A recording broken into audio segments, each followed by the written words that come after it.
True Hustle Podcast, episode 20 with my boy Crazy Chris in the house. What's up, my brother? What's good? This is the True Hustle Podcast with your host, JR. This is the True Hustle Podcast with your host, JR.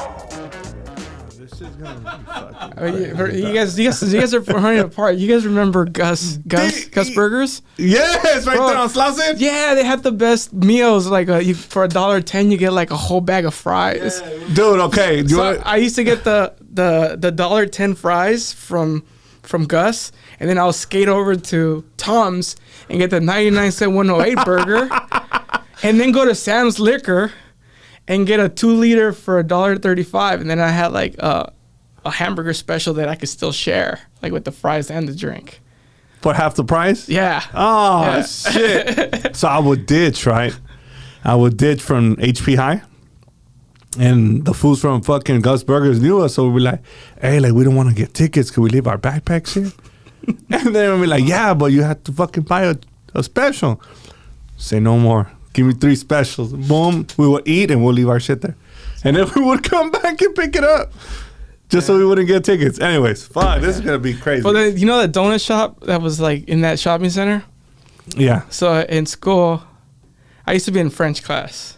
And I was in a French club, right? For like 2 years. But I took French for 4 years. I don't know shit. But I was in the club. I ran for president. But I won because 300 people voted for me, but there's only 10 people, 30 people in the class. I didn't think it out because I stuffed the ballot. Wow. So then they sent me to the office and they're like, "Why are you here?" And I said, "Because I'm a crooked politician." Shit. But for when I was in the French club, what I did learn is they wanted me to sell candies and stuff to go to Europe, to go to Paris. To like, for a French trip for the class. So what I quickly learned that, why am I making them money?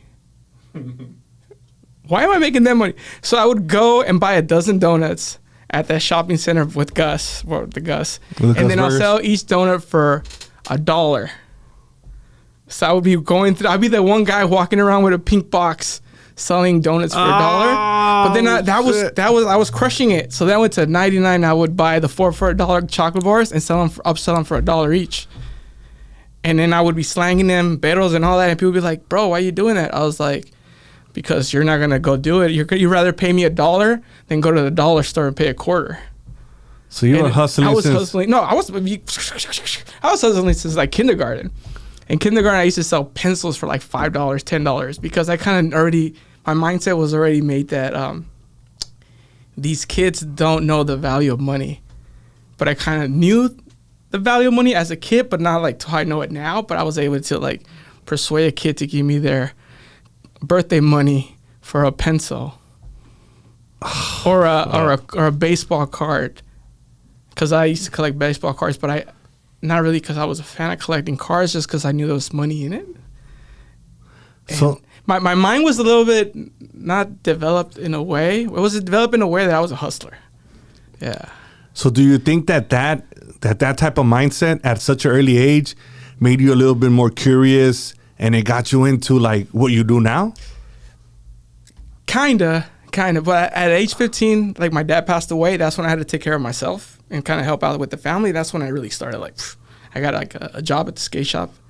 And then I just started making money. And then I started slanging all this stuff on the side.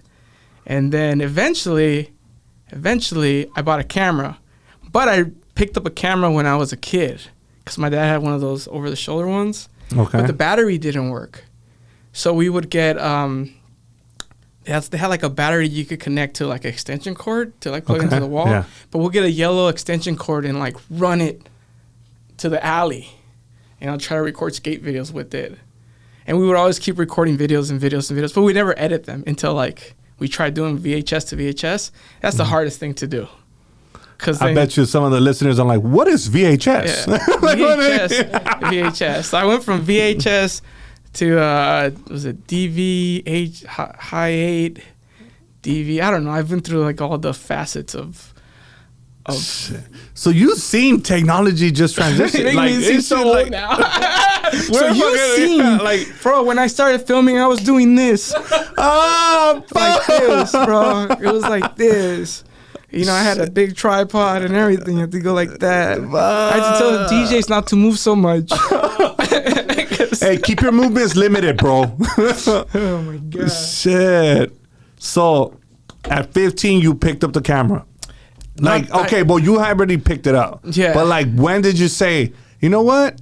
This is something that I could pursue, like filming and just being creative. So I didn't really own a camera until I was, I don't know, 19, 20, 21. But my friend had a camera that was just sitting there. So I would ask him if I could borrow his camera. And I used to shoot weddings, quinceañeras, that kind of stuff. Shit, okay. One time I even shot a Korean wedding. How was that? I didn't know what they were saying, but I knew their emotions. So I was able to capture that. And then one time I shot an Indian wedding. And then the weddings were just seemed to be too stressful because it was just a lot of work. You have to like make sure you get certain things, audio, the kiss, this and that. And I'm like, and that was at 1920.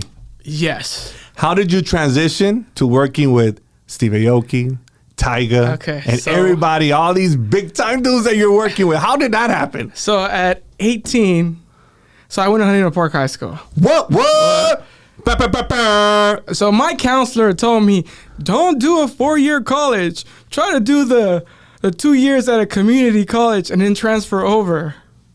And I was like, so should I go to ELAC? And they're like, yeah, go to ELAC. And I was like, okay. I went to ELAC. Oh, shit. I was like, I'm going to try to do this whole thing. And then first year I did pretty good in school. But they wouldn't give me my grants, my Pell Grants and none of that because I forgot what I needed. At ELAC. At ELAC. Which was, you were taking like some type of courses I for was this? taking bullshit classes. Oh, fuck. It wasn't even like a major? Like, oh. Well, I did like psychology. Okay, cool. But the second year, it was too deep about the brain. I just care less. And then they had given me my money. They gave me a check for $5,000. I remember getting it because I was like, oh shit, I got $5,000. And I ran up and down the house. And I was like, yes. And then they gave me another check and then another check. And then I could care less about school. And then I started going to these parties with these people from HP. You know, one of them is probably your videographer right there. Yeah, fucking burn dog. So we used to have these crazy parties. I don't know if you were there, but there was like 3 months of crazy parties we had at this house that we just took over. Oh, I know which one. Yeah. Over there off the 10th? No, it was off Alameda and Gage by some railroad tracks. Oh, Yeah. I know where. Yeah. So we took over this house. Hopefully she's not hearing it. She's not listening to this. We took over her house while her parents were in Cuba. And then I in 3 months I spent all my money, most of my money, on just So all the financial aid checks went to gone. people Party. just drinking, doing drugs, destroying this poor girl's house. But at the beginning everybody was friends, and towards the end everybody hated each other.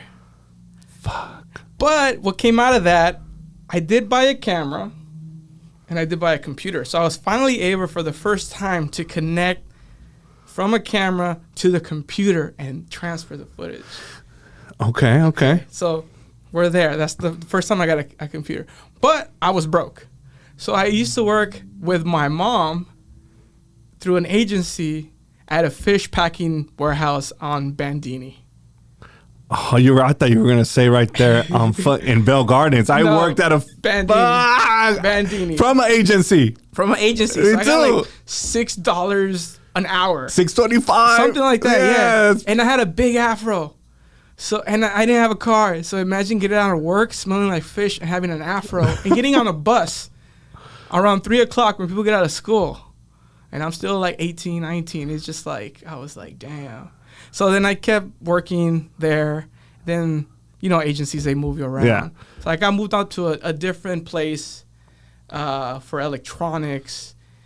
And then here and there I was still doing the weddings. But I really wanted a red camera. Like, I wanted a red camera. I had like a binder. I had everything I needed. I had the breakdown. I had like the plan. But I never bought it. But Those are the reds, right? yeah. And those are like super pricey. Yeah, at that time, like I never bought. But then here and there, one of the guys from the skate shop, he started doing. He was always a photographer, so he was doing photography for nightclubs. Okay. So one day, he's like, "You want to go to the heist at the airliner?" So I was like, "All right, cool." And he was doing a photo booth, and I was like, "This is cool." And I took my camera. I shot my own little video for for MySpace. Damn, dog. MySpace, bro. I was MySpace popping. Low key. And then so he did the photos. I did a little video. I posted it. It did 1,000 views, and people like commented and liked it. And I was like, all right, cool. I was like, this is the first time like people actually like responded and told me like if they like a video or not. Like that's actually engaged. Yeah, from online. And then I went back, did another video, but they had an in-house videographer already, so I wasn't trying to take his job. But he did one video, and I was like, damn, this is so good. And mine is like, So then like third week I came back. I was like, okay, I'm gonna do a montage. I'm at graphics. And I'm going to make this go to the beat. Week 4, I took his job. I wasn't trying to take his job. Oh, fuck. Week 4, I took his job. And then... They just offer you the spot? Like, hey, like this fool got to bounce and you're in. They gave me a residency. So then I was doing that every Thursday. And then I got a Tuesday residency. Then I got a Wednesday residency. And then I got a Saturday residency. And then even got a Sunday residency. So then at that time I was making $100 each video each day. So I was making about Tuesday through Sunday, so that's like $600 cash a week. Back then. Which was a lot. Yeah. Well, I mean, I was getting paid every 2 weeks through an agency. So I was making more in a week than I was in 2 weeks. And doing what you liked. Well, I liked it, but I wasn't like fully like, because it was different. Yeah, because I was more into skateboarding. This was just like, all right, I see money's coming quick and like people like it, and I could juggle, 6 videos a week. And then I was like, all right, cool. So then I kept doing that and kept doing that. And then I was like, I'm making a lot more money here doing what I like, the video stuff, than like unloading containers. We would unload like 4 to 5 containers a day. That's what I did too. Yeah, it's like that's a fucking ass meeting, bro. It's like I was like, should I? I was about to quit, and everybody I work with were like, 40, 50. Yeah. So they gave up in life. They all gave up in life. I was like, I think I could do this. They're like, nah. Like you're gonna just quit and come back. And I was like, no, like I think I could like do this because the money's consistent, and it's consistent. So I'm gonna bet on myself. And they're like, no, you shouldn't. You're just gonna end up like us. And then I was like, fuck you guys. And I took that jump. And I took that jump, and this was 2006. So I've been self-employed since 2006 till now. Damn, bro. Just from doing videos. So then that's like 2 decades almost. So then I was doing the video stuff with the FX 1000. So it was like high 8 or DV tapes. So then I had all those residencies, and then I saw a video overseas that someone shot with a Canon, the Mark II, when it first came out, and I was like, shit, I need a Mark II. So I went to Sammy's. I didn't have the money. I got credit. I got the 5D Mark II. I got a lens. I got 3 lenses, and I got a car mount, and I went straight to the heist. And we mounted the car mount on the car. I didn't even know how to use it. It was like, I was scared the camera's gonna fall out. I didn't even know how to use the camera because I was on DV, so it's like different. It's like zoom in like this, has buttons. And I went to a DSLR. Straight off, I did a video. Everybody's like, this shit looks like a movie. Because it did. It's just when you go from from like high 8 DV to a DSLR video. The quality is different. It just looks like impeccable. It's like, you're like, wow, how am I going to compare this to this? And then like the bookings just started. So then because of that camera. Yeah. So then I was juggling like the nights I would do like the club stuff, and during the day I'll do like random stuff. Like Bernie will hire me to come shoot a pool party or something random. Something random. I'd be like, yo, bro, I got some fresh kicks. Come and shoot my kicks. This is pre-Instagram. No, he didn't do that, but he did book me for parties, like a lot of parties. Yeah. How did you learn how to edit all this stuff? Like, did you just teach yourself? Like, yeah, how does so? I think editing is kind of like muscle memory. It's like the trial and error. Just keep trying, and eventually you develop your style, and your style just it makes things quicker. And you kind of already see it. But usually I edit what I shoot, so as I'm shooting, I already see it. That's what he says. Yeah. Or sometimes I visualize it, then I shoot it, and then I edit it because I already have like the full. But I love editing. Like a lot of people want me to be more of a director. Like I could direct, and I've been directing. Like I have a few Steve Aoki videos I directed. I have like 12 plus Tyga music videos I directed. But I love editing. It's just like. Do you just get in the zone? Not all the time. Sometimes I'll be like, I don't feel like editing today, so I'll take like a 12 to 14 hour nap.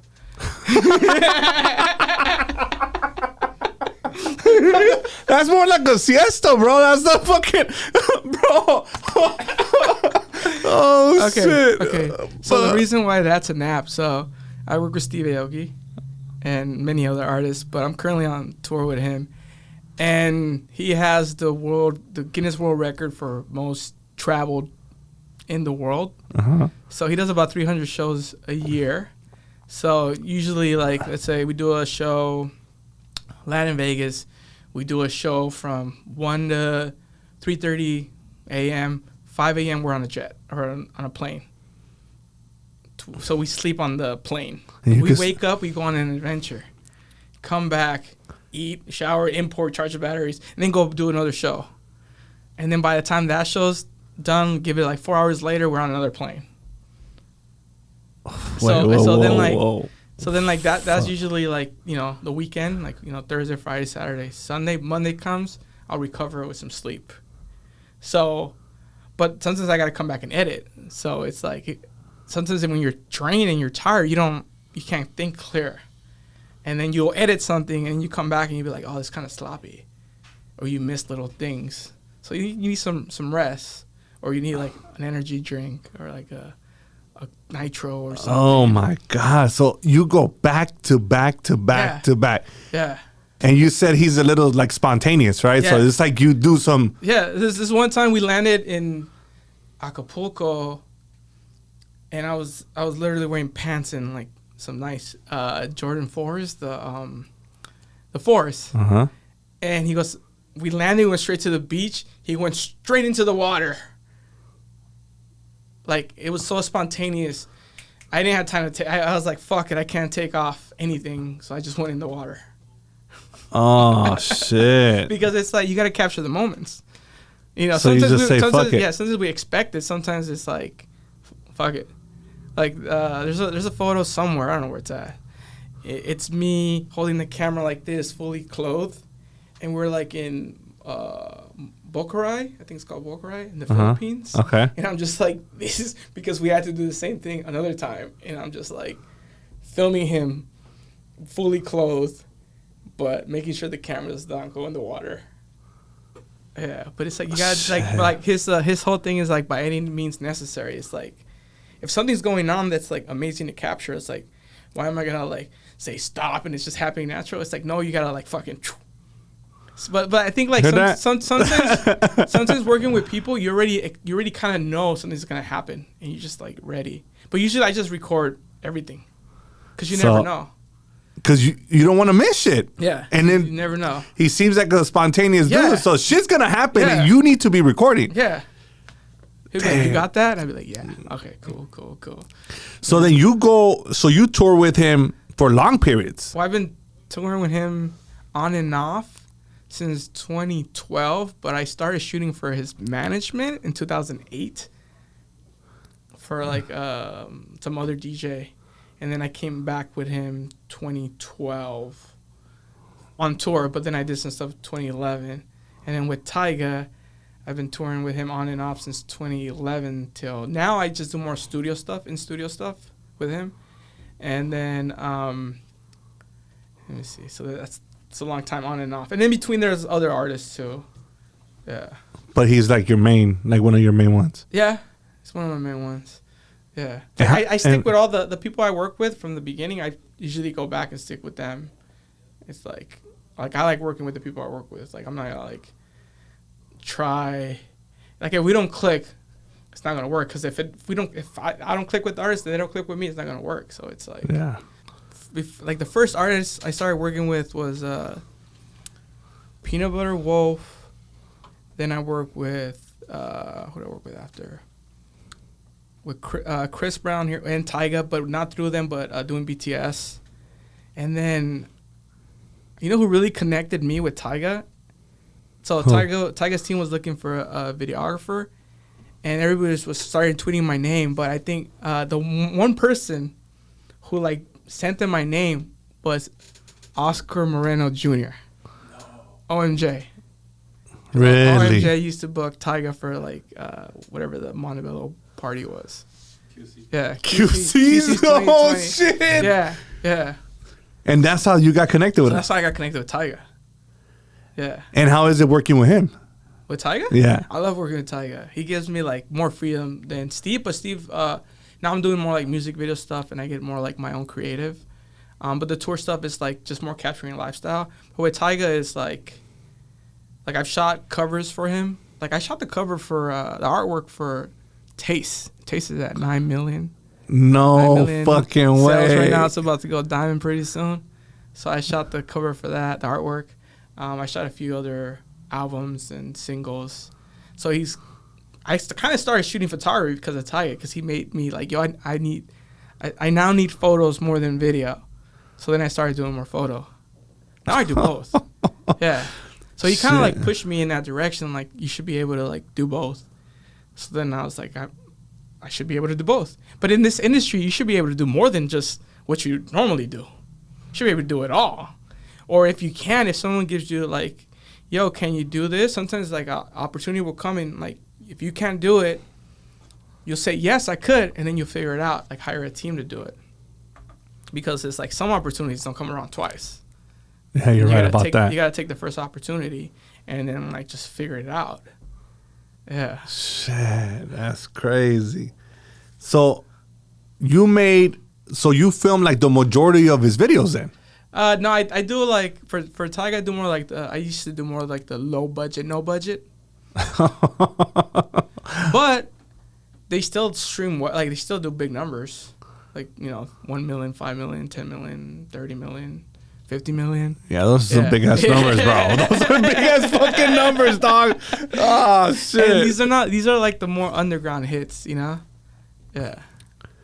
Shit. But like it's giving me the opportunity to like to do a lot of different things. And like recently, like all I do now for him is like more like capture him making music. Like go to the studio and be like, yo, can you come and shoot me in the studio making this project and that project? And I'll just so it's like behind the scenes, him just doing shit. But I'm a fly in the wall. When I'm shooting, I mean, I'm a fly in the wall, but my camera's in your face. But what's crazy is they know the camera's in their face and they just look through me or through the side of me. So I'll just do this. But when, you know, sometimes I get on their space and I'll just get like a zoom lens. But you always got to make sure your audio is good. Audio is important. Yes, I agree. Audio is important. Because I see people sometimes put out like live videos, and their audio's like blown out. And it's like. So you got to make sure everything's in top notch. Like everything's already fucking in place. Yeah, but I mean, it's still shotgun. I'm shooting on a shotgun mic. I'm not like booming. Okay. That's just so like extra. We don't need that. That's just like people need to be in their zone. So it's like you got to be a fly in the wall. You know? I always find that interesting, bro. Like to be like actually filming and like, you know, but I'm like, dude, that takes a skill. So it's like you have to have the eye to capture certain moments, right? Yeah, but sometimes it's like you could expect it. Like, I mean, I kind of expect it sometimes. It's like if there's like a vibe going and it's building up, you know, something incredible might happen. You know, someone might be like super excited, or someone, you know, they might play something. So sometimes I record everything because they might play something and be like, oh, this is fire, and they just fucking go off. And it's like, if you weren't recording, you're going to miss all that, and that might have been the moment where they hear like a hit, and then next thing you know, they release it, and then later it's a hit, and you have that moment. You know, That's crazy. it's like just So like being around like the rap industry, or like being around Tyga and like these parties and shit, like, you see a lot of like it's just, does it get a little bit crazy? I mean, the rap game is the rap game. You know, Shit. but Yeah. the music's good. Yeah. Tyga makes good music. Yeah, Yeah. shit. That's crazy. And what's it called? So working with Tyga and then like working, did he introduce you to other people that like you work for? I mean, I work with different people that I met through Tyga. Is this the part you want me to name these people? I mean, whoever you want to name, bro. I'm not forcing you. I mean, I've done some stuff for Kylie Jenner, and some stuff with her and Kim. And who else did I meet? I mean, usually through people, you meet other people. Absolutely. You know, I think through them, I met. From there, I met his PR agent. Then she started like connecting me to other people, and I've been able to work like with St. John, and then I work with Biggs. He's like one of the guys who've like him, Damon Dash, and Jay-Z started Rockefeller Records. Oh shit! So I No was way. able to do like some stuff for him for like I don't know. They had a collaboration with this clothing brand for Jay-Z's. What's the name of that? For the first album, it was like for a clothing collaboration. But then he also got me with St. John. I mean, it's just like, you know how the industry is. You Yeah. meet one person, they refer you, and then you do good work, they refer you. You do good work, they keep referring you. So it just keeps on going. Like, hey, all you gotta do is just Chris is dope. all you gotta do is Hire him. All you gotta Boom. do is stay on point and do good work. And you know, and then if they like how you are as a person, they'll like push you. You know. And because of it, you traveled all over the world. Yes, I've been fortunate to travel all over the world. I have. And how is that, man? You come from the same city I come from, from Huntington Park, I dog. do come from the Pacific same- Boulevard, bro. I do come from the same city. You know what I'm saying? So I mean, how? I live on Pacific Boulevard. Oh shit! Yeah, I lived on Pacific Boulevard. No fucking Yeah. way. Where is it? Like on? Not f***ing Pacific Boulevard. We used to sing it. So like in high school, I don't know if you ever got my mixtape. So we out of nowhere we did what the fuck was that? What's the name of that fucking thing that you used to mail out and you you send a penny and they send you like 20 CDs or some shit? Yes, it wasn't. Netflix would send you stuff, but no, that's another one. I don't know, BMG or some shit. I don't know what it was. Some shit Whatever like it that. was. Yeah. So we sent a penny, and then we got like the Chronic, and that's how I actually started listening to rap. We got the Chronic instrumental.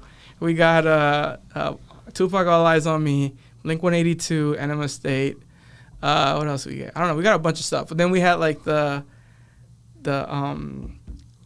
Dr. Dre, the instrumental of the Chronic 2001. Okay. So then we would just pop it on and we'd try to rap. Me and my brothers would try to rap. Horrible raps. But on every song, we used to always say our address. For some reason, we're dumb. We used to say our address, Pacific Boulevard. and then, why? I don't know, because it just went with the music the way we said Oh shit! it. But these things were so horrible. But we knew they were horrible, but then I would print out like 100 CDs and then pass them around Huntington Park High School. And everybody knew your address. After that. but then people would actually like play it and then make fun of us, but they'll actually listen to it, or they'll just say something we said on a song. So it's like that's like kind of like the early start to like getting into like making music and producing, was like in high school making these stupid ass mixtapes with the most stupid ass lyrics.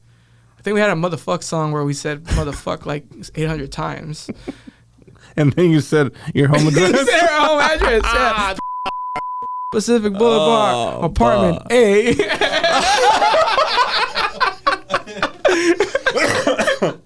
You want me to go ahead and feel free to send me pizza loca. Oh shit, deliver some pizza loca. Oh my god. Oh Yeah. shit.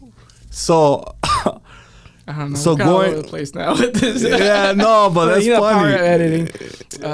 But Yeah. you go from rapping and growing up on Pacific Boulevard to Europe and to all these other places. Like, You gotta just keep going. Like never. Just the whole thing is never give up.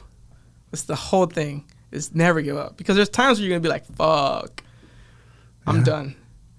But if you give up, you are done. If you don't, you don't know what the. I don't, can I cuss in this? You don't know what the fuck's gonna happen. You know, it's fuck, like but you're right. I just keep going. You know. It's So down, you had.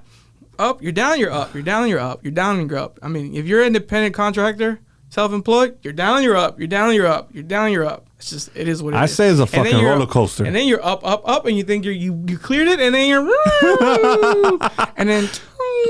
and then like, you know, like the more money you make, like your lifestyle changes. So then it's just like different roller coaster, you know, just different. But you're right, because being an entrepreneur, being self-employed, that shit is tough, bro. There's sometimes that you are up and up and up and up, and then you're like, oh shit, all right. And then the fucking next day, Yeah. boom. Yeah.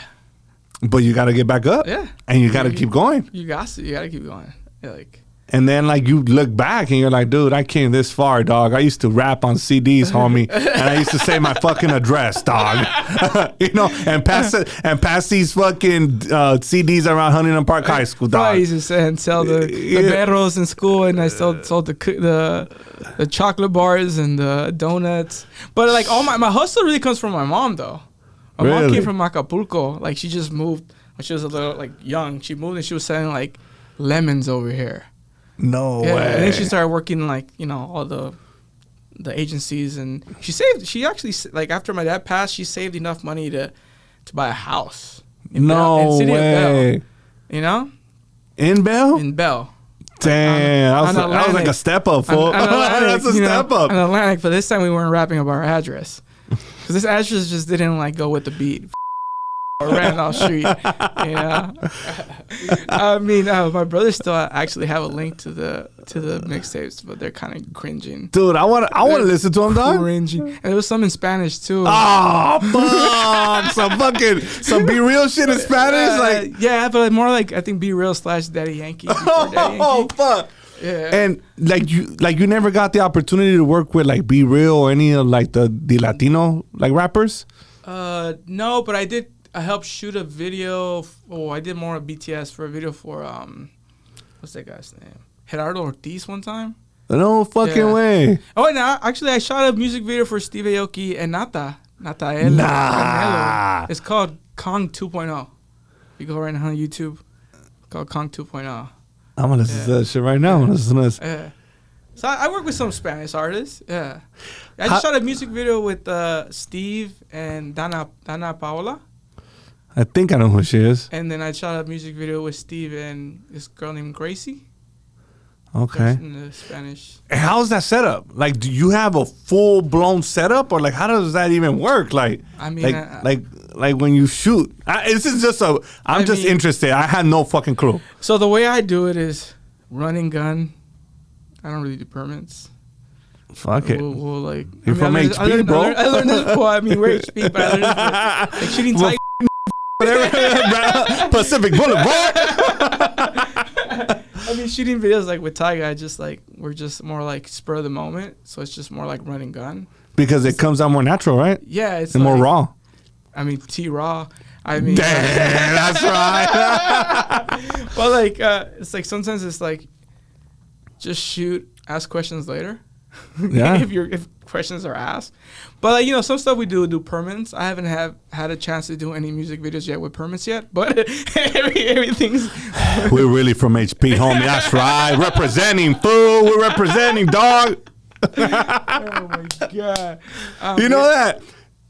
It makes me really proud. You know, I had Jerry, what's it called? Jerry Garcia, which is a comedian. He has the HBO special.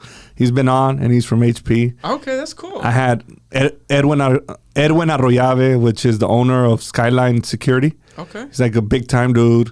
He's from HP. Oh, that's cool. We had who else from HP? Oh, fucking Teddy's Tacos. He opened all like the red birria tacos. Okay. He went to HP High, so it's like people that come here that are from my city where I grew up at, Yeah. bro, that shit makes me proud, bro. Well, and then like, Splice is in Topanga, so he's going here apart too. you know? I told Splice, we're gonna adopt you, fool, and you're not gonna order no more wet enchiladas, bro. Like, that's what he said. I'm like, hey, they're all wet, fool. So, but he really went to a restaurant, and I bet you they charged him. Like, oh, okay, we're gonna charge you more, fool. So, it just makes me proud that you guys are doing big shit, and we all come from the same neighborhoods. We do. Did you go to Miles Elementary? Yeah, I went to Miles. Funny story about Miles. Me too. It's the biggest elementary in. No, that's not my story. Oh fuck! Tell the story. So then. my story is, when I was a kid, I used to beat up my teachers. Oh shit! I want to hear this. Like kick them or punch them? Kick them. So I forgot. So when I was a kid, I had like a little crew in kindergarten, and I don't know if someone didn't pay me my money or something. But then I had kids like hold the kid down, and I used to wear cowboy boots and shorts, and I would jump off the table onto them. Like fucking like WWE? Yeah. Like Stone Cold Steve Austin? Yeah, I back don't in know if I the- want this on the thing, but I'm just telling you the story. Okay. So then that would happen, and then I think I bit my teacher's hand once. Oh That was shit, kinder. fool. And then first grade I did all right. First grade I was all right. But the principal was like, he needs to find like something to put his energy in. Something to channel his energy Yes, and something yes. more productive. Yes. I chose karate. Oh shit. Okay, so come third grade, my teacher, I was like, my mind was a little more like, wasn't it like too advanced, but I kind of knew my class. My teacher was a hippie. But I was at whatever age you're at third grade, I was like, my teacher's a hippie. Cause he's fucking kumbaya with the guitar and all like this, and I'm like, yo, like what the fuck is this? Like I have nothing against that, but at the time I was a kid, I was like, I don't know, I just ain't vibing with this. So Let me kick this fool. Nah, what I did is kick them in the testicles. Oh shit, dog. Really hard. Did they send you to the fucking With my principal's boots. office? With my boots. With the pointy boots? Yes. You're fucking savage. I think he wanted like to sue me or something, but I'm a kid, so I got away with it, but I was still in trouble. So then I called. Did they suspend You're you? gonna have to bleep this. Okay. I called my principal. You gotta bleep that. Yeah. Ooh, Yeah. yeah. And I got. And how old were you? How old are you in third grade? Fucking like 8? Yeah, whatever. Oh, yeah. Oh, fuck. I should know. I have an 8-year-old. What the fuck? Like, dude, my daughter's 8. I just took her. So I got expelled from third grade. They kicked me out of Miles Elementary. I've never met somebody that got expelled from elementary. Yeah, I got expelled and kicked out of elementary at third grade. But before that, I was having I was doing all kinds of, hitting my teachers and getting in trouble. So they thought I was crazy. So on, is it Gage and Eastern, by where the DMV's at? Yes, I know. So there used to be a mental health center there. So they sent me and my family to go to the mental health center so they could see us play and interact. They could assess you? Yes. So then they wanted me What? to take pills or some shit, and Mom's like, nah. That's Your when mom's smart. that's when they said karate, and then all the events happened after that. And So then I get expelled and I get kicked out, but I get into State Street. State Street right there on fucking Liberty. Yeah. And State State. Street, I ran that school, but not in a bad way. Not in a bad way. Like they had I helped start the first garden, clean the whole thing, and I helped start the first garden. I was like an A student. So you went from kicking teachers in the nuts to straight A's? Yeah, starting a garden. They had these vouchers got to be good. I don't know, some fucking they give you these vouchers that you end of the week you fucking put in a thing and you win like an ice cream party or some shit like that. So I was like winning parties for the class and all that. And then like my mindset was already changing from being like this bully asshole little kid to like, you know, being more like like a good kid, like a normal kid, trying to do right and plant fucking plants in the elementary, dog. Bro. But then like the reason I knew I was changing is because my little brother, he traded a pencil case for a Game Boy. And I was like, bro, that's too savage, bro. Just give it back to him. That's fucked up. I mean, like, so we're all hustlers. My whole family, we're hustlers. But we learned from my mom because my mom hustled her all the way to like, now she's like, she owns property in like Acapulco and all kinds of, you know, Mexico and stuff. And she just bought like some land in like somewhere in California. But she still dresses down like she's like an abuelita in TJ with like no money. Like one time, like she came to visit us, and they paid for all her groceries because she thought she was no fucking way, bro. But she was like, oh well. Fuck it. Tráeme más y tráeme tres docenas de tortillas. Sí, porque tenemos hambre. Like we're all hustlers. Like it's like you gotta make your own. You gotta make it happen, man. And I think absolutely, I bet you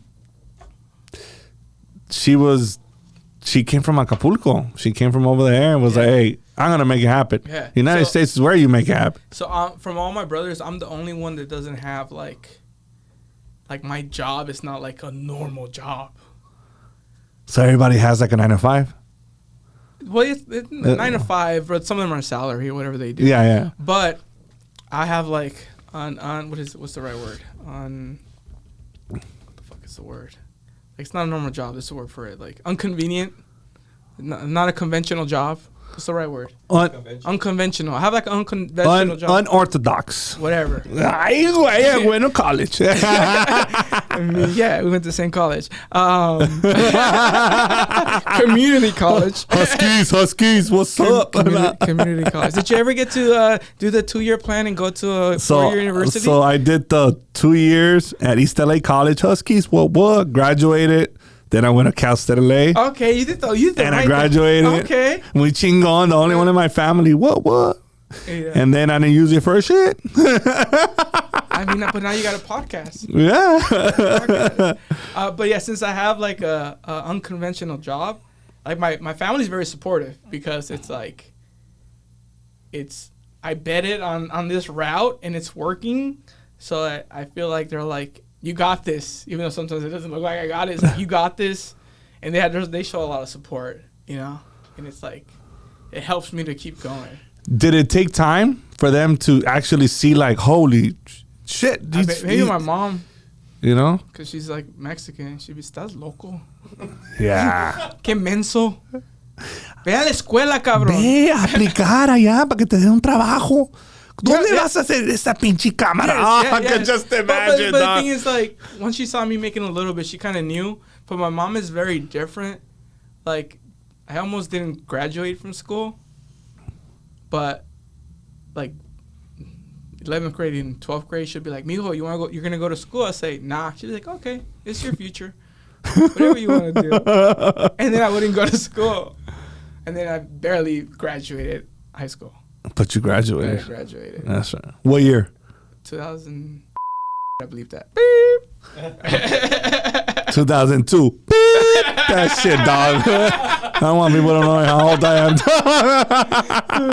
am. Shit, bro. But at least we graduated. Yeah. I got kicked out of every high school I went to.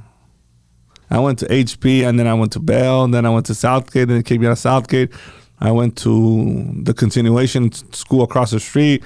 Then I got kicked out of there because I got into it with the teacher the first day.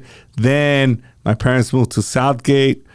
Then Southgate became my home school, so Southgate had to take me back. Oh, okay. And then I enrolled into this fucking hybrid program because I was a 12th grader, but I had 10th grade credits. So you went to a magnet school? No, it was in Southgate High, and they had these college courses that I would get college credit, but I would get a lot of high school credits. Okay. And long so story, 2 for 1. Yeah, kind of. So then they would bus me to LA Harvard College. Okay. That's the only way I was able to graduate. Damn. But I did it. What? 2015. I'm adding years. I can look young.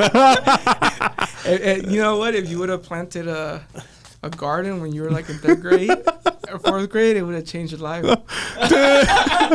I would have been filming with Steve Aoki and Tyga. Shit. Fuck. Change your life, bro. Plant a tree. So Change your life. now that they see you working with like these big names, like what does your family say? They just don't know where I'm at in the world. I mean, that's Like, where the fuck you at? Europe or fucking Tokyo? Usually, they don't know where I'm at.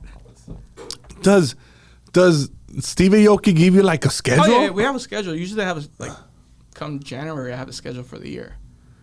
So you know exactly where you're gonna be, what you're gonna do. Yes, but I have more than just a Steve calendar because there's a Topanga calendar, and there's many different projects. Like there's music, and then there's film projects that have nothing to do with like the artists I'm working with. Okay. So you have to work on that schedule. Yeah. So it's just like. So now that you bring up Topanga Hills Mafia, I love saying that. I don't know why. Ever since Splice was here, dog, I don't know. So now, damn, repping right there. You better zoom in on that, dog. That's right. Where's your shirt at? Where's your shirt dude. I put it over there. Let me see this one. Shit. What does it say? I'm What about to does it say? fucking shit. Let me see. say? Here we go, dog. We are Topanga Hills Mafia. Boom. I'm gonna wear this to the gym. There you go. Or I'm just gonna rep. You just wear it, champ. As long as you're wearing it. Shit, I could wear it right here. Shit. So how did that come about? So that I started making music in 2017. Like as an artist? As an artist, yes. And then I signed a song to Dioro's label in 2017. Oh, Same year. shit. Same year I started making music. He's pretty big, right? He's big.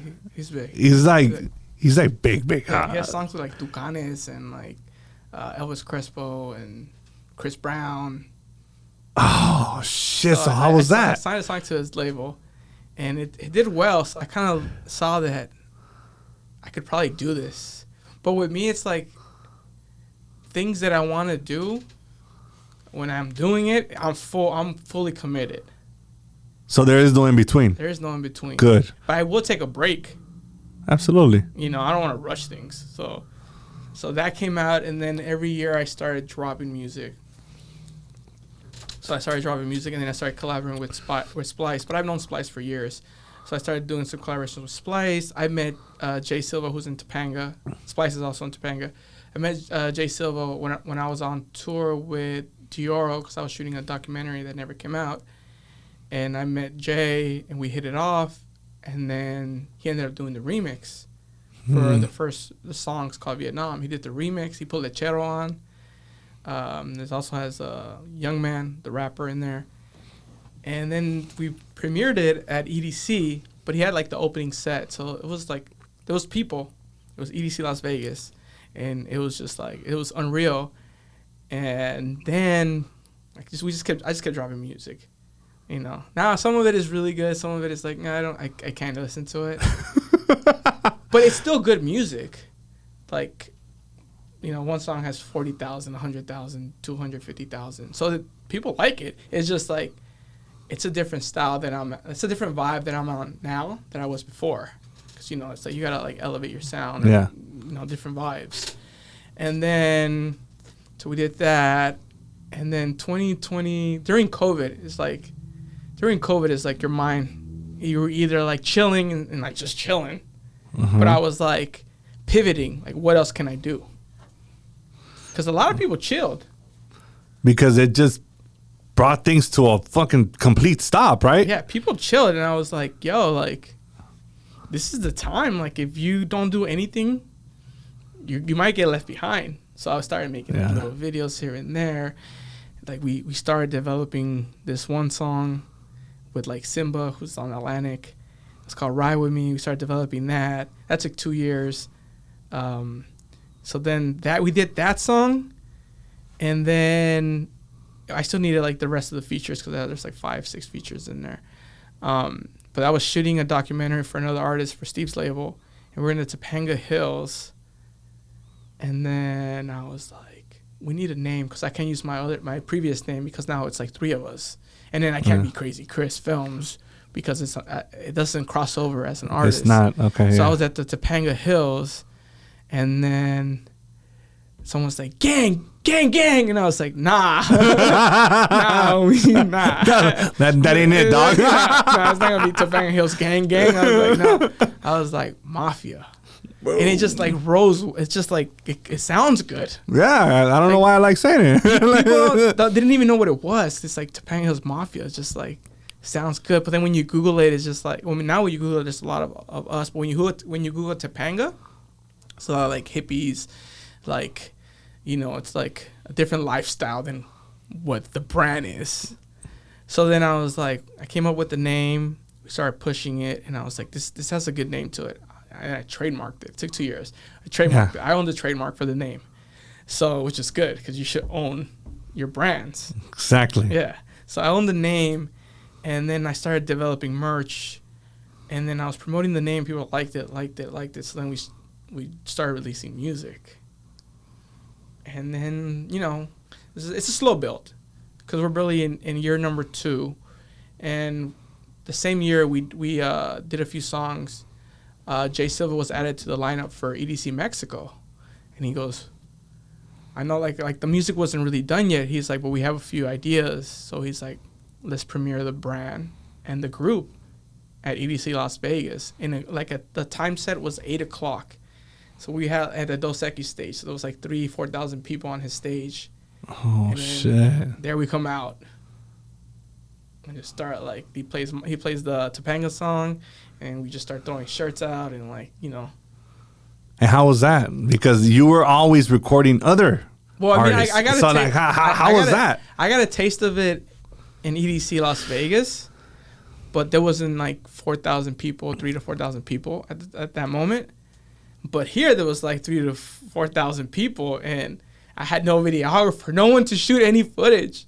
Oh. So I had a 360 camera on one hand, because it's 360 and I know what I'm doing. So I had a 360 camera on one hand and a shirt on the other, throwing the shirts and then just going like this because you could manipulate a 360 camera.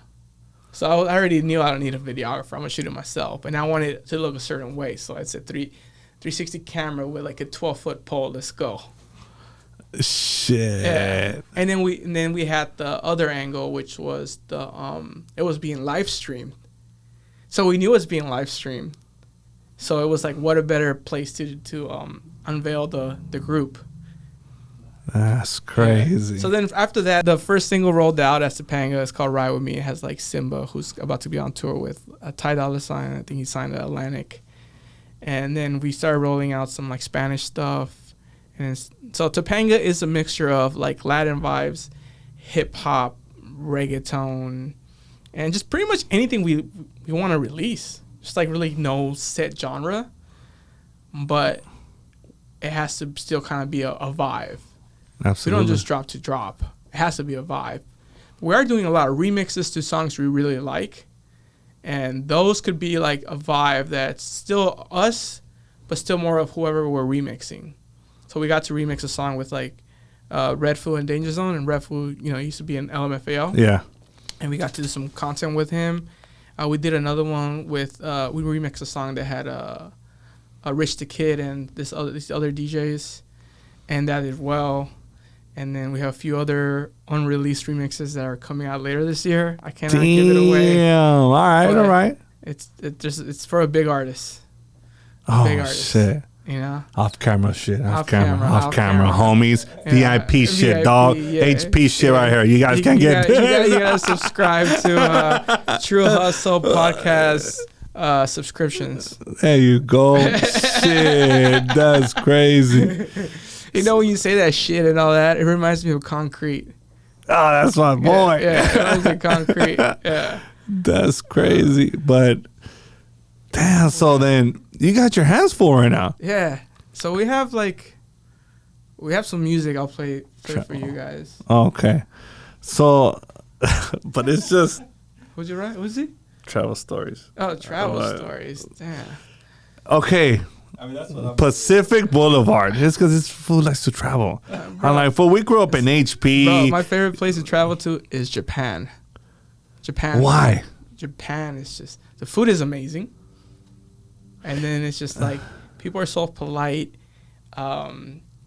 Fans, like Steve fans, Tyga fans, anybody I go with, their fans are like, I'm like an artist. They see me as this artist, and they're like my fans. No They'll bring me like fucking gifts, way.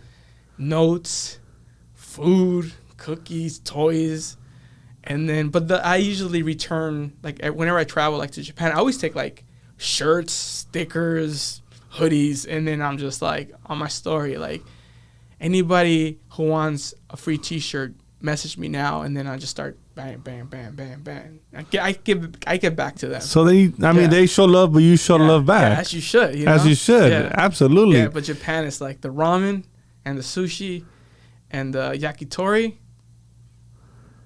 and the pastries. I mean, damn. I love to eat, dog. I don't know. We're gonna have to go to. And the pastries. How long is the flight? From LA, I think like 11 hours. Oh, it's 11, not 12, 11, 12. I think Oh, max it's not. 13. It's never been to Asia.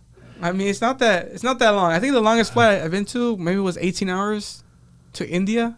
how was that? Oh, bro. it's a culture shock. Really? And then we went to the first time I went there, we went to the hood, to the ghetto. And who'd you go with though? Steve Aoki. Because he likes exploring and seeing the real, the real Okay. side of places, you know? Okay. So he's like an adventure. So we went there and it's just like, and he brought shirts. This is where I learned a lot from him. He brought shirts and he gave to people, fans, and people that need shirts out there. So that's how I learned make my own shirts and bring them out. Like I give you guys shirts, It's a way to promote yourself, but at the same time that you give back. But it was just a culture shock. It's drink bottled water. Cause it's hot as fuck. No, because the plumbing systems are not the greatest. And carry hand sanitizer. It's like going to certain parts of Mexico. It's like, Yeah. dog, you gotta fucking. It's like, Yeah. I think, so just pretty much Because you guys were okay. Remember, every country. I mean, fuck, you've been in fucking way more countries than me. You I don't know? know. I stopped counting on the counter thing. The only place I've never been to is North Korea. Iceland. North Korea. Iceland?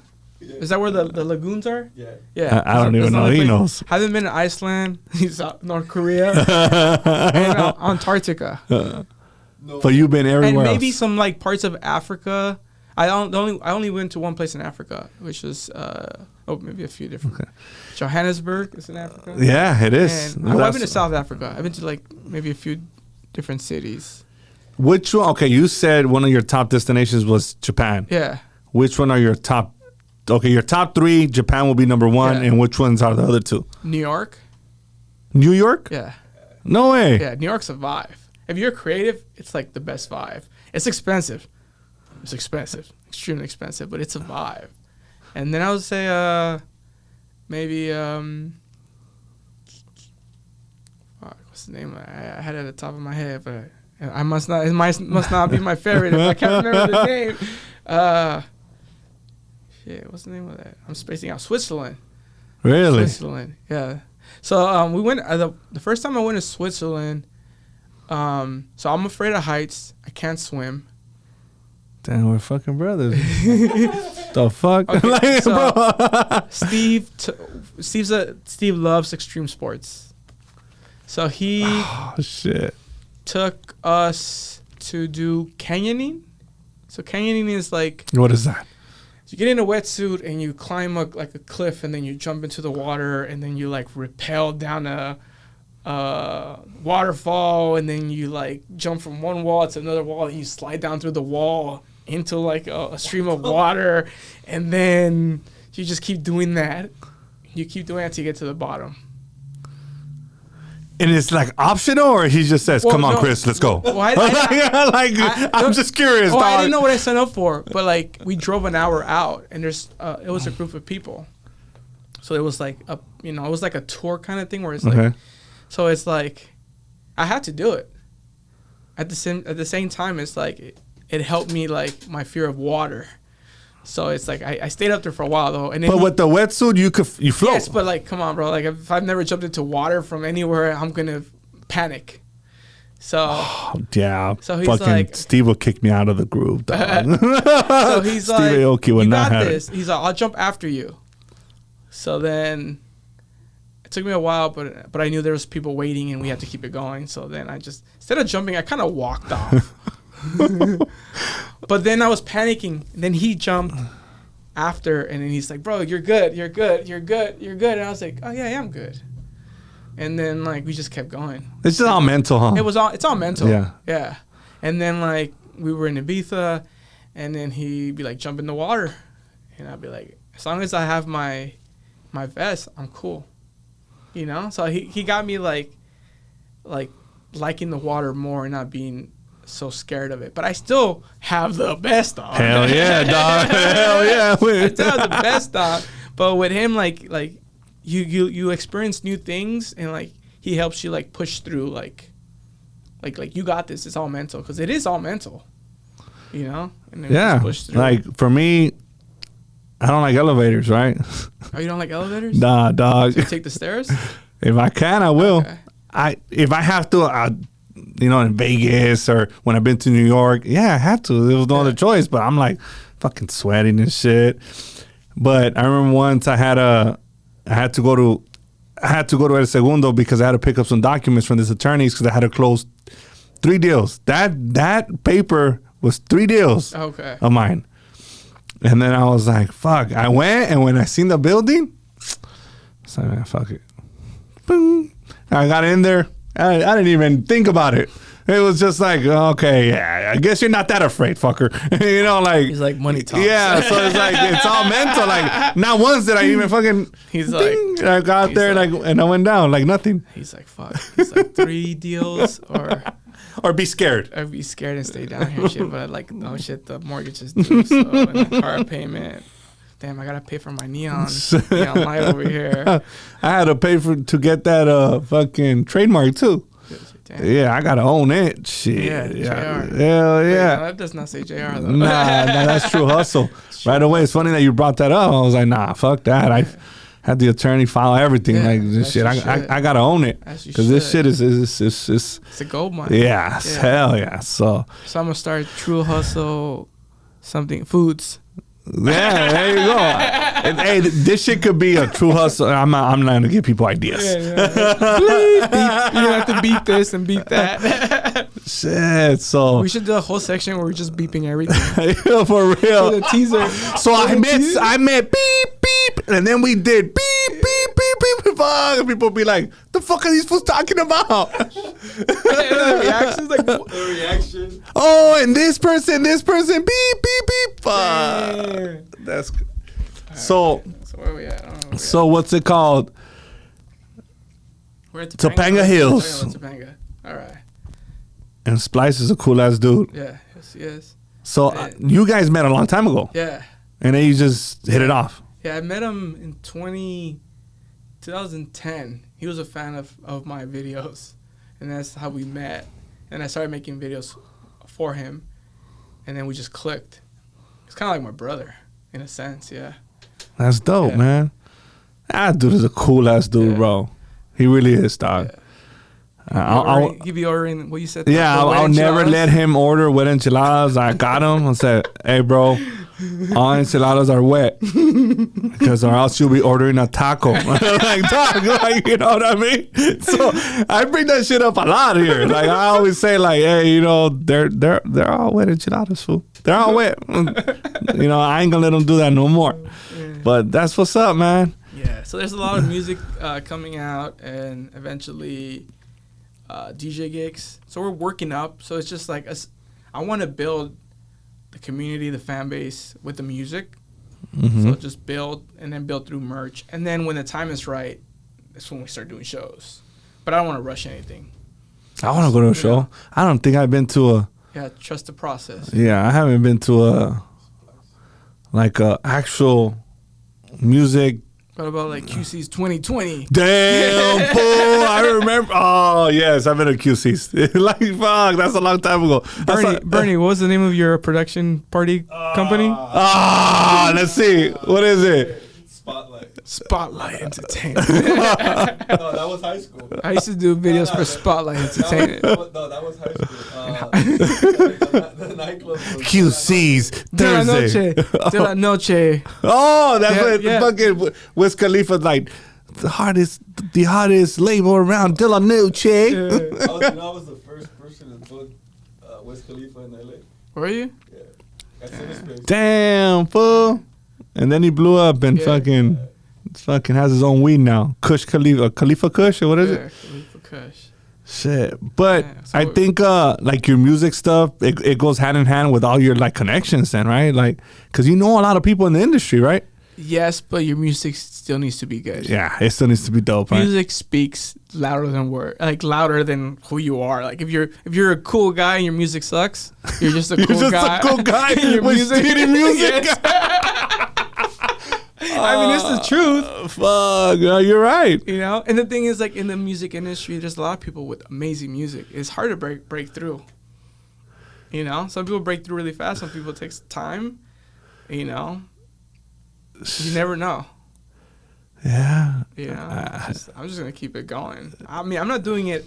I'm doing the music stuff for myself. It's more for like I've been able to do the video stuff and different other things. I'm like pretty good at this music thing to an extent. I'm not the best. It's a lot of trial and error, but I'm like, if I fully like go hard, it could probably happen.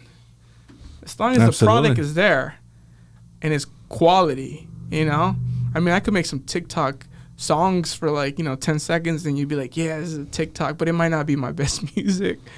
But, I don't know. But I think you're right. You just keep on pushing through. I mean, you're good at it.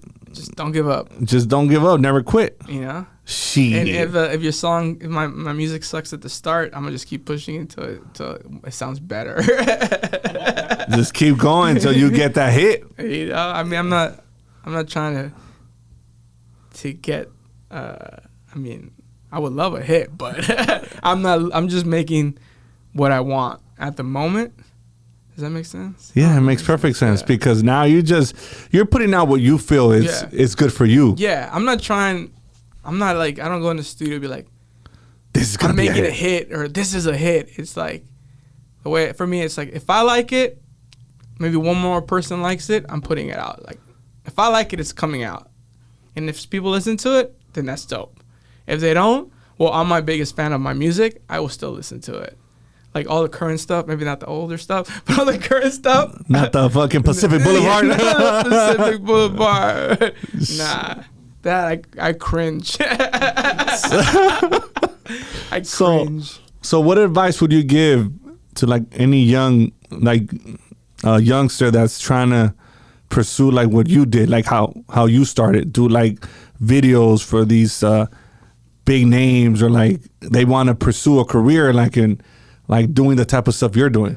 You gotta definitely bet on yourself, because there's people who are gonna tell you like it's hard and it might not happen for you, but that's probably them projecting their like experience.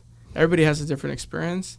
Theirs might be different. So as long as they just try, and you are gonna be down sometimes. Sometimes you just go straight up, but it's like there's that ups and downs that you gotta just keep going, because you never know the outcome until you try. You know. Yeah, you're right. And people will tell you like, nah, fool, you crazy. Like for my cousin, he tried it and it didn't work for him. But I was like, that's your cousin. I'm different, you know. Let me try it for myself. And if it doesn't work out, I mean, you could either quit, but if you really want it, you're gonna keep going until you make whatever it is that you want to happen. You know, it might not be on a large scale, but it might be on a scale where it's you're comfortable enough where you feel like you're winning, but then you can still like continue to elevate. It's always about like progression too, like elevating your craft too. It's like you're right, working on it, perfecting it. Fucking people think that it's just gonna happen just because. For some it does though. Well, and it's they just gotta like, and for those people that keep elevating and they just fucking.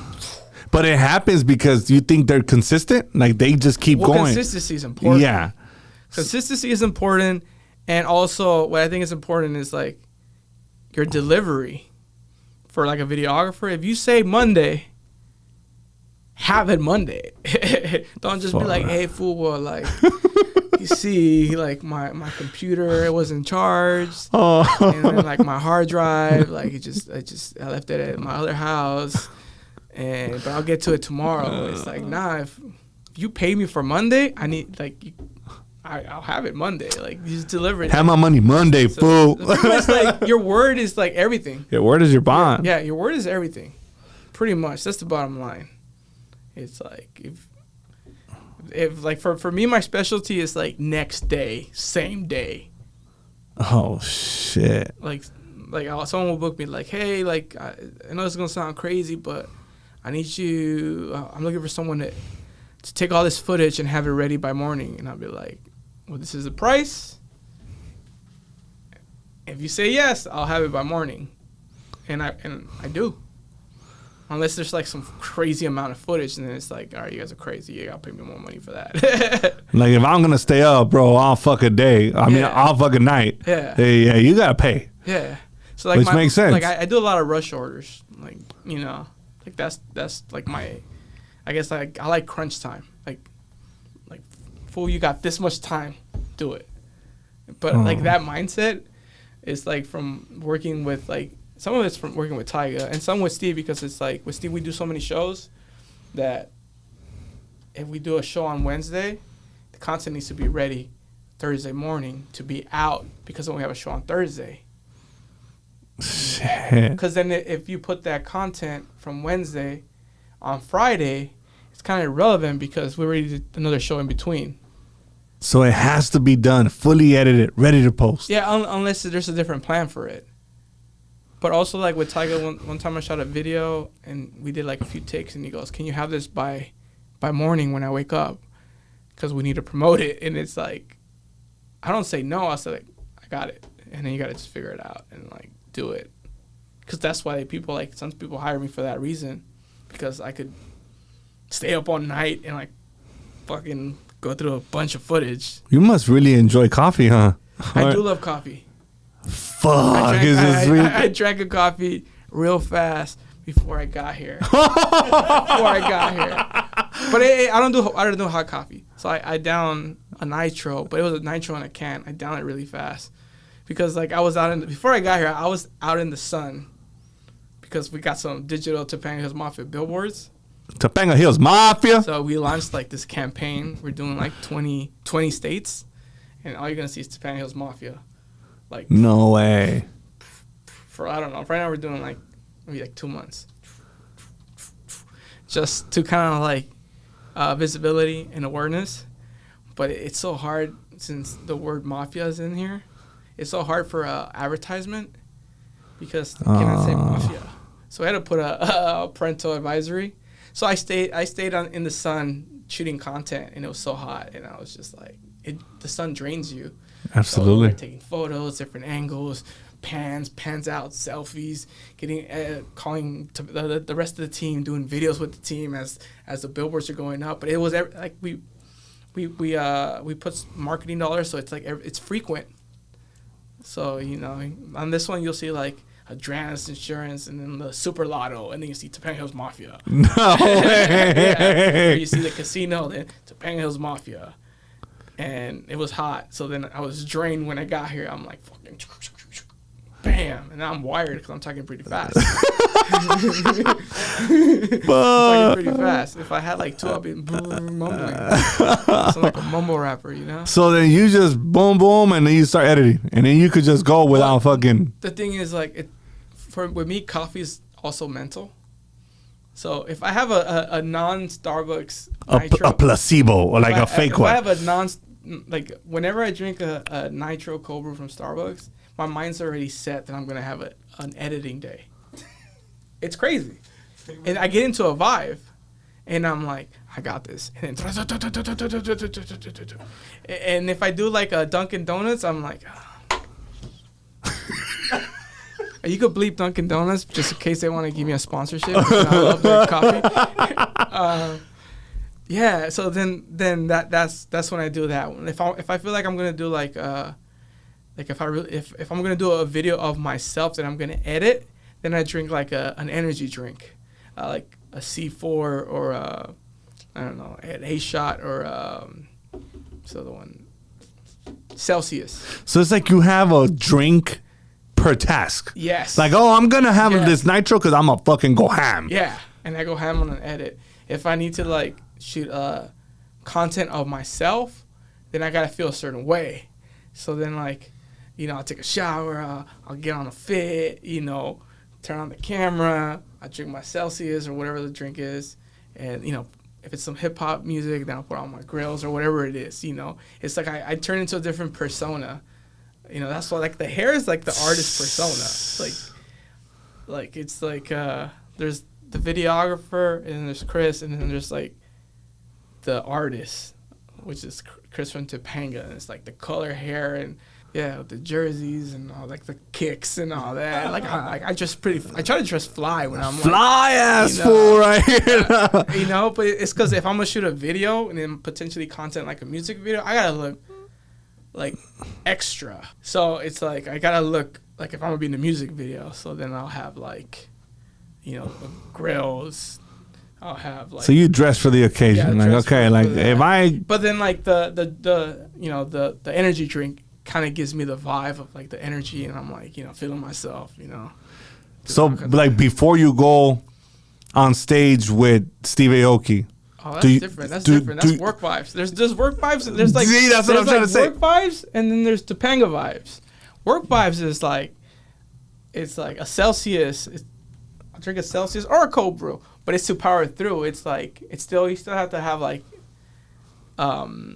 it's a different vibe, but it's the same vibe. Does that make sense? Yeah, because you're in work mode, and you're on Chris mode, like it's different, and it's like it's still kind of like capturing the same thing where I would capture of myself, but now it's of Steve, and he's an artist, so it's like make cinematic or cool, bigger than life, so it's like the same vibe I would give myself, but for him, but to elevate it. That's crazy. I could just imagine how it is to be, because you're on stage, right? Yeah, like I'm literally running around like following him or next to him. And then you just looking and like, what the fuck is like thousands of people? Yeah, I mean like fucking what is that show? There's some shows that like could even be like 200,000 people. What? And then plus the live stream. You don't get nervous? No, because I'm not the artist. I'm there to just film him, so my mind is on getting. Oh getting my content. So you're like, fuck it, I just gotta get the right shot. Yeah, I gotta get the right shot. I care less about the crowd. I mean, if I'm shooting the crowd, that's when I care about the crowd. Getting those big wide shots, fans in it's the same thing. The thing about like shooting, like recaps and all that for Steve, it's like you gotta like know what's going on in the crowd. Even though there's 200,000 people, you gotta find like the moments. Like if someone's that's a skill. If someone is like looking at him and they're crying and he connects with them, you have to be able to like catch the connection and film the connection. And there's so many people that it's like sometimes you see it right away, sometimes you don't, sometimes like, and then he'll launch that cake toss to like Mahomes, and he'll go like 80 feet in the air. And then you gotta be able to catch it, and then like then it hits them in the face, and then it's like you gotta be able to get all that, So now that you brought up the cake, so it's like you gotta be able to like, I guess, quick reactions and kind of know your surroundings. You gotta just be aware of what's going on, to capitalize, like to kind of show like the emotions that also happen on shows besides like just like the the hands in the air. There's like people singing their hearts out. There's people crying. There's people that make signs. There's people that there are people's shoulders just waiting for a cake to be thrown in their face. And then it's my job to capture all those moments, you know? That's crazy. Yeah. Has he ever like thrown a cake at you? Yeah. Or, like, yeah? Many. Yeah. Like usually it's like when it's like my birthday or something, or sometimes it's like it's not intentionally, like he'll throw it and I'll get the backsplat. You get like residue. Yeah, like, residue. Boom. But it's usually on the camera, on the lens, on the camera body itself, on the lens. Yeah. That's crazy. But yeah, it's like just we're capturing kind of like the perspective of what people think you see, like what people see on like the live streams, but in reality, like we're there, and I'm running around. Damn, I could just imagine. Like, what's the biggest crowd that you've seen? Tomorrowland. I don't know how many is that. Tomorrowland's what, 200,000? 200,000, 100, I don't know. It's just 200,000 people just. And then plus the live stream, so there's like millions of, like if I'm on stage, there's millions of people just seeing me next to him. But like those big shows, so you gotta duck. Yeah. And then like the other shows were like I have like things to capture, so I'm running around like. I mean, I try not to intrude into space, but I still have to get my shots. And yeah, but you're skilled, so you know where to be positioned, where not. Or I go in and out. Like I'll just jump across stage and then chill and then do the same thing. Yeah, wow. Different. Yeah, this vibes. This is crazy. Yeah. It's crazy, right? This one time, Tyga's DJ did not make it to the show in Norway, and I had to DJ for Tyga for 15,000 people in this live stream. That must have been nervous. And I had to out of my editing computer, but luckily I know his show, and I crushed it. I crushed this one, and he's like, because they bring out girls on stage, and he's like, play some songs for the girls. I was like, bro, this is my editing laptop. I don't. the only crazy thing I have, for maybe the closest thing I have to like booty shaking was like that Ed Sheeran song, the Close to You. What is it called? I forgot. That Ed Sheeran song, the one that was kind of poppy, and then we played it like 6 times. He's like, bro, come on. And I'm like, I mean, it's my editing laptop. I edit the videos here, bro.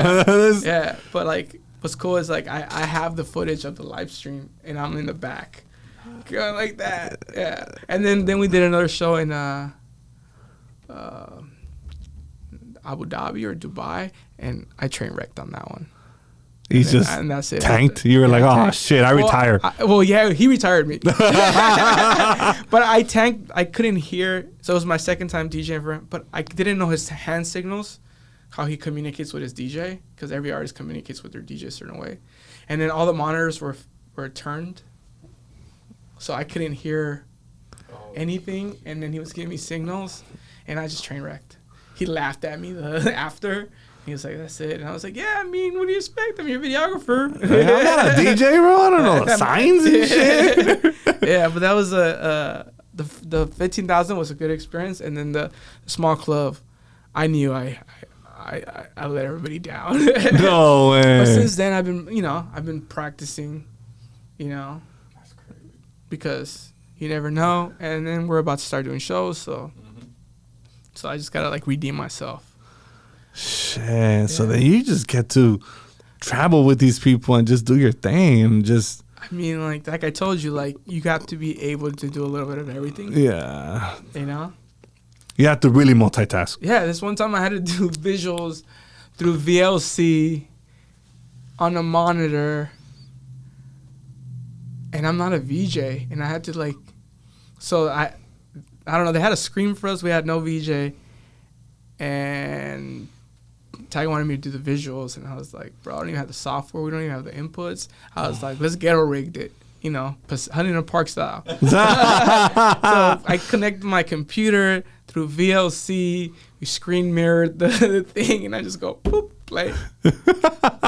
Pause. Next one. Oh. Next one. Next one. Next one. And I did the visuals. Not knowing what, I didn't know what I was doing. I was just like, shit, if it works, fuck it. If it works for this show, just keep that shit going. Yeah. Damn. Yeah. I was like, fuck it. Like, that's I was crazy. given the task. Usually I'm given, like with Tyga at least, he'll give me tasks and I'll just like figure it out. Yeah. But that's also helped me because then if I need something done, I figure it out. I wanted a billboard. I was like, how the fuck do I get a billboard? I figured it out. Now we got billboards. I wanted merch. I mean, I went and I bought the machine. And no fucking way. So you do your own shit? Yeah, I do my own shit. So I have like a DTG printer. So I went on and do that. I was cut the middleman. So I just like, there's things I have to figure out, I'll figure it out. I didn't know how to trademark my brand until like I figured it out. I went to LegalZoom.com. This is an ad for LegalZoom.com. Use the hashtag True Hustle Podcast and save 15%. And send us a check, LegalZoom. Send me a check, dog. Fuck. Yeah, so it's like, I don't know. I didn't know how to do that shit either. I had to figure it out. I was like calling people. I think everybody that grew up in Huntington Park just figures things out. Well, we had no other choice. We had to figure shit out. Yeah. And it's like when it comes to my real estate stuff, like, nobody teach me this shit. I had to pay people to fucking teach me certain things. I had to figure it out because our house, I wasn't going to get nowhere. Yeah. Because nobody around us. Yeah. You know what I mean? Like, and then you got to figure it out. And then eventually you figure it out, but then you have to figure it out with doing it correctly and legally. That's the most important thing. When it comes to business, it's like all that shit, like, nah, we can't do it like that, dog. We got to do it right. Here's the most important thing. Always pay your taxes. Always pay your taxes and do your taxes. This is coming from someone who lives in Huntington Park. Every year. Oh, yeah, every year. Every year. Every year. Before the deadline. Yeah. Fuck. Every year. For us, CPA. though. No, I'm being serious. You need your CPA needs to be your best friend. Pay your taxes. And you need to pay a good CPA, especially if you're self-employed and all that stuff. You need to have a CPA. I was on the phone. Fuck, I'm gonna say this shit. Fuck it. I was on the phone with my CPA and the IRS yesterday because they said that they didn't have some fucking documents, and I'm like, but that's why you pay a good CPA. And he's like, hey, I'm on the phone, but I need you on. And this fool's like, oh, I'm agent so-and-so. And I'm like, fuck, I get nervous with these fools. I know. And then, whenever I get an IRS letter, I'm like, fuck. I get nervous. Yeah. And then it just says, oh, you paid him. I was like, yeah. Yeah. And I got a refund once. Oh, you overpaid. I'm like, what the fuck? So then everything's always on point. And then I guess it was for 2020 and they lost them. They're like, oh, we just need you to provide. I was like, I fully authorize my CPA to tell you anything he needs. I trust him. Okay, sir, you don't even need to be on the phone. All right, bye. But that's what you pay. Yeah, is your CPA from Huntington Park? Nah, he's not. That's fucked up, bro. He's not on Pacific Boulevard, bro. You know what I mean? But it's like, you know, I get it. We always try to save, right? Like we always try to be like nickel and dime certain things. As you get older, there's certain things that you cannot nickel and dime. And that's one of them. Yeah. You know, whoever's on top of your finances. Like, you know, even this is a big thing with Latinos, living trust. Yeah. Like, no, you need to pay an attorney to do a living trust, bro. There's a reason why we're the highest in terms of probates. Like, come on, man. Like, stop being cheap and do shit right. Yeah. Si se puede, cabrones. Yeah. Yeah. You get all your clothes from Temu. Oh, shit. Temu. So, si se puede, cabrones. Vámonos, recio. What else? So, like, Huntington Park is, like, that big, right? Yeah. So, like, going from HP, La Pacific, eating that fucking Gallo Hito and Gus's Burgers. And like, Fallas Paredes. And fucking Fallas Paredes getting our fucking, our back-to-school night, getting our shit right there. Like, when you've seen almost damn near the whole entire world, except for like Antarctica and like you said like two places. North Korea. Like dog, like you've been every fucking where, bro. Like, does that make you like look at things different, or how does that exposure like affect your thought process, or like when you get back to the States? But a lot of these places we go, we're kind of in and out. Like we'll take in the culture for like a few hours, and then we're gone. So we don't fully experience like the whole, like I haven't fully experienced the whole cultures from all these places I go, because we're in and out kind of quick. We'll go like explore for like 4 hours, and then we go eat, and then we go to the show, and then go somewhere else. So it's not like you get to go like sights, like. No, you do see, like, you do go sightseeing, but it's like I feel like you can't, like for me, I can't take in the whole. Because you're on work mode. Yeah, that, and it's like if we're there for a day, you need more than a day in some of these places to really like experience. But like when we go to Japan, we'll go there for like 2 weeks. Dang. Yeah, Japan is one of those trips you can't just do in and out. I mean, if you have to, you do a quick in and out. But it's one of those where if you're there, you at least want to do 5 days. 5 days. Shit, that's crazy. Yeah. All right. Well, now I know, because I never been to Japan, but I want to go because you said there's. Do you like sushi? Hell yeah. Do you like ramen? Hell yeah. I like food, period. Like, I just want to eat sometimes, dog. Oh, man. So, hell yeah. So, now we know. Yeah, I'm trying to see if there's anything else. Do it. Did you pet any lions in Dubai? Yeah. I pet lions in Dubai. No way. I pet lions in Dubai. I've swam with sharks in Belize.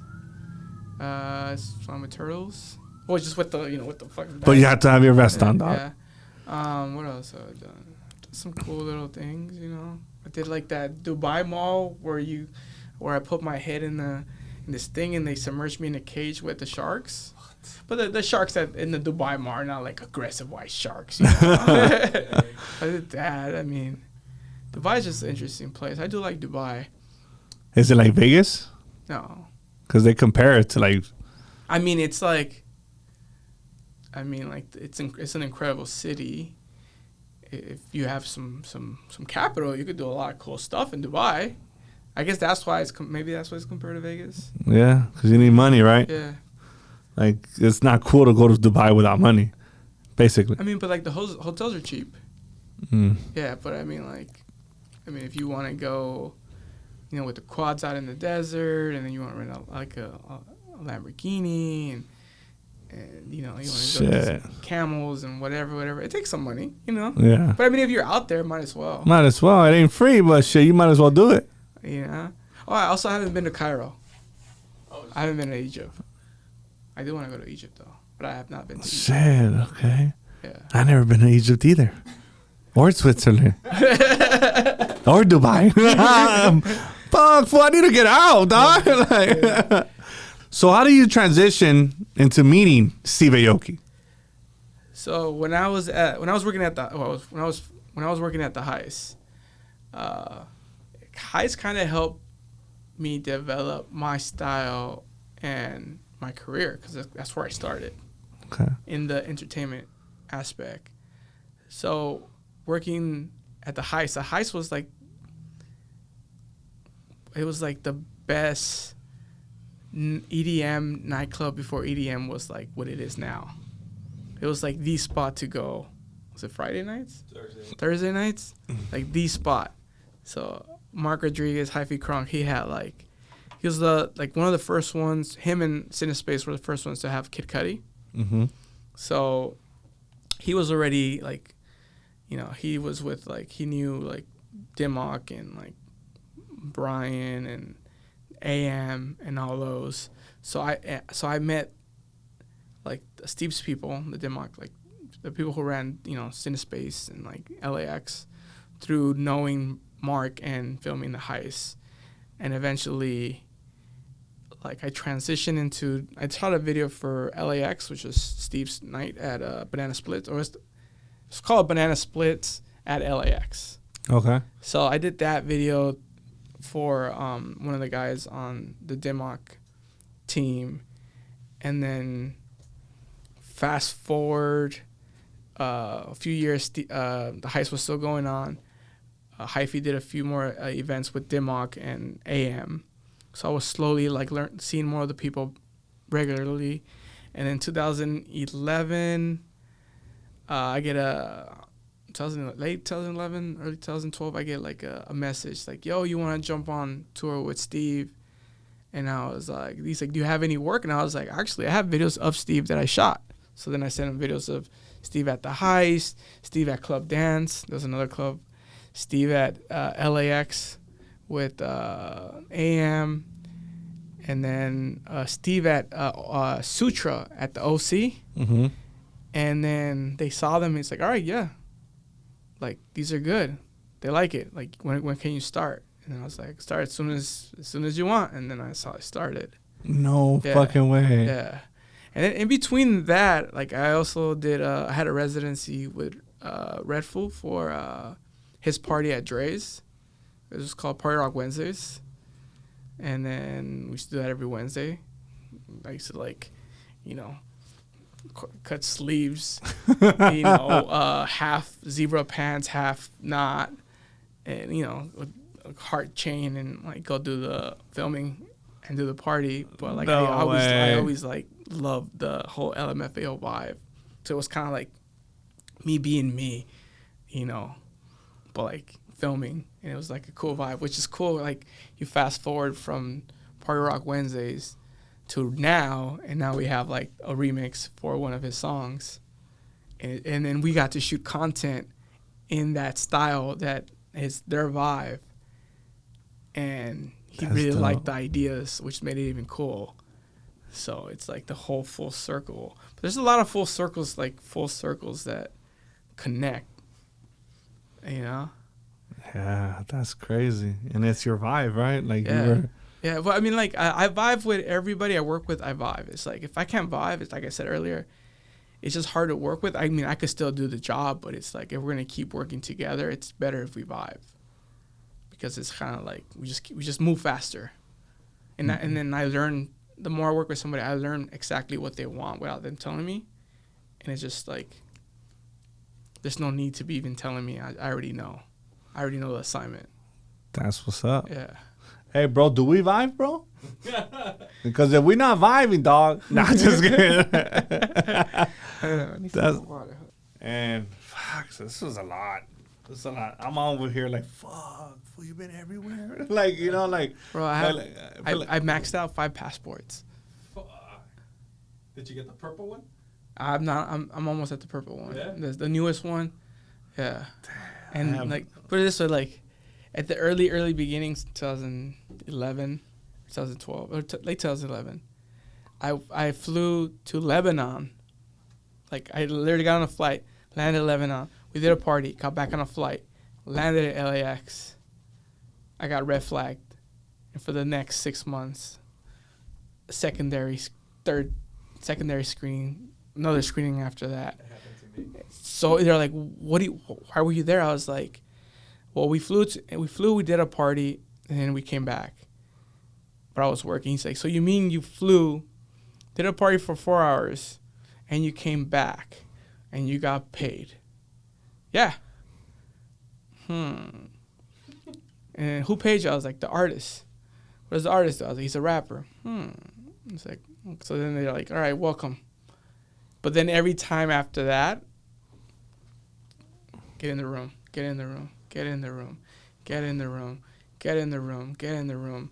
Whenever I'll land from like into the Miami airport, I already know, get in the room. I'll be like, all right, so which room? And then one guy was like, yo, like, this one guy helped me out. He's like, you know you're red flagged? And I was like, why? He goes, you ever been to Lebanon? And I was like, yeah. He goes, you were red flagged because they didn't believe my story. No. So then he's way. like, so what do you do? And I was like, well, my job is to travel with artists, document their lives, and then go wherever they go. So sometimes we do one-off parties, and we have a show the next day. So we literally go there for a few hours. It could be like 4 hours. It could be 2 hours. And then we get on the plane and leave. And he goes, so what artist was it? So then I was like, it was Tyga, and then I also work with Steve, and I work with da-da-da. And he's like, all right, cool. What? No fucking way. Just like that. Before that, I got global entry, and I was approved, but I still had an X. So I was a trusted traveler, but I wasn't. Because every time I go to that global entry, I got an X until he cleared it. And then now, I just show my face, welcome home. No questions, nothing. No questions, nothing. Just welcome home. But it took a while. I mean, it took that like 6 months of like harassment. Fine. But after that, so if you travel a lot, global entry, clear, TSA pre-check. Because like we'll pull up to the airport like 20 minutes before boarding, but knowing you have TSA and clear, just run through it. No, none of like the Huntington Park thing. Show up 3 hours before, you know. Fuck, I still do that shit, dog. Fuck, that's what's up. But that's not like a Huntington Park thing. That's just like, you know, people just show up 3 hours before. I think it's still an HP thing, shit. Yeah, but like I think my roots from like living in HP, like it kind of helped my mindset to where I'm at, you know, because you saw a lot. If you were in Huntington Park, like in our years, it was like a different Huntington Park than it is now, you know. Oh no, it's nice. There's even a Target. I know. I heard. Yeah, it's right down There's a Slauson. Target. Yeah, I heard there was a Target. it was different. You Now know? it's all nice. Now they're starting to Gentrified. Yeah, It's now you're gentrified. starting to see a few Yeah. white people Yeah. walking around. See, like, they the have no fuck? more 99-cent store now. It's a 5 and above. Yeah. Yeah. And they got fucking Pacific Boulevard doesn't look the same. Pros? Yeah, it's a little bit different, you know. So it's changing, but I think growing up there taught us a lot of things. Yeah. It taught us like to be more alert to Yeah, to see definitely. shit, to see shit coming. You know, Yeah. you can see like who's full of shit and who's not. Yeah. Give us I said this I think with Jerry or I said he gave us a gift to like be able to see shit coming before you really, you know. Yeah. And And it it's ma- also your surroundings, like the people you associate with. Yeah, I think my upbringing was I was associating with the wrong motherfuckers, you know. So it made me more paranoid, you know. So now it's like, you know, now I don't have to worry about shit like that. But I'm saying like, you know, it gave us a little edge. Yeah. I guess you would say. Yeah. So yeah, HP in the house representing. Boom. Pacific Boulevard Promenade. Beep, beep, beep, beep, beep, beep, beep, beep, So I'm hungry. You hungry? I am hungry. I could go for another coffee because I'm gonna drive to the studio. Oh, I got coffee here though. Nah, bro, but I need that like. Well, I need that like Starbucks fix because I need we to could go eat next door. shoot some content. I need like a good cold brew.